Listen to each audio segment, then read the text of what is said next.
Hijrah Abdurrahman bin Auf dan penolakan separuh kekayaan. Latar belakang hijrah.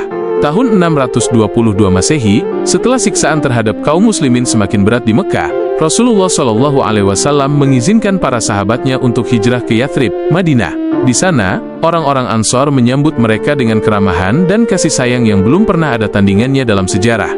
Rasulullah Shallallahu Alaihi Wasallam mempersaudarakan Al-Muwakhot, kaum Muhajirin dari Mekah, dengan kaum Ansor, penduduk Madinah, sebagai bentuk solidaritas dan kebersamaan dalam perjuangan.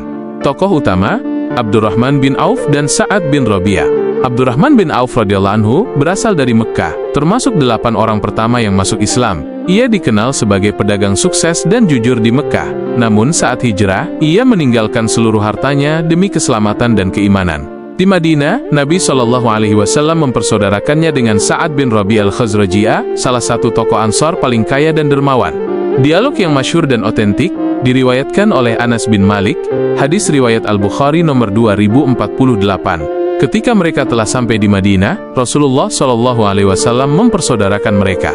Maka Sa'ad bin Rabi' berkata kepada Abdurrahman bin Auf radhiyallahu anhu, "Sa'ad bin Rabi', wahai saudaraku, aku adalah orang Ansor yang paling kaya. Aku punya kebun, rumah, dan 2 istri. Lihatlah mana dari istriku yang engkau sukai, akan aku ceraikan. Dan setelah masa iddahnya selesai, engkau bisa menikahinya.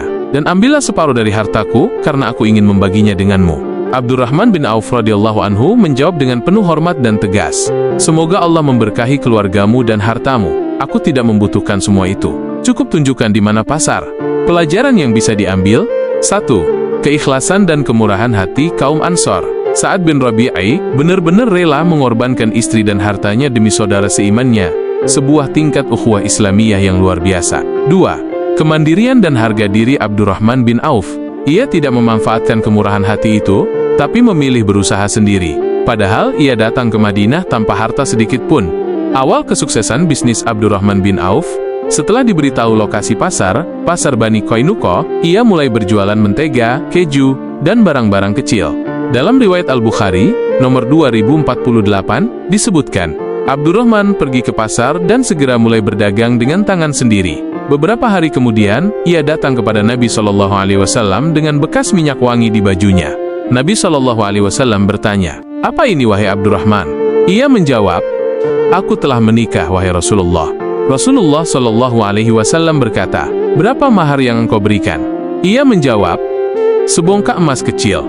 Ia bahkan tidak meminta bantuan Nabi Shallallahu Alaihi Wasallam atau sahabat lain. Hanya dengan niat dan kerja keras, ia langsung bangkit menjadi orang yang mapan. Sumber-sumber utama, Sahih Al-Bukhari, Kitab Al-Maghazi dan Al-Muwakhot. Hadis nomor 2048, Sahih Muslim, Sirat Ibnu Hisham, Tarikh At-Tabari, Al-Isti'ab, karya Ibnu Abdul Bar, Kitab Siyar A'lam An-Nubala. Oleh Imam Adz-Dzahabi,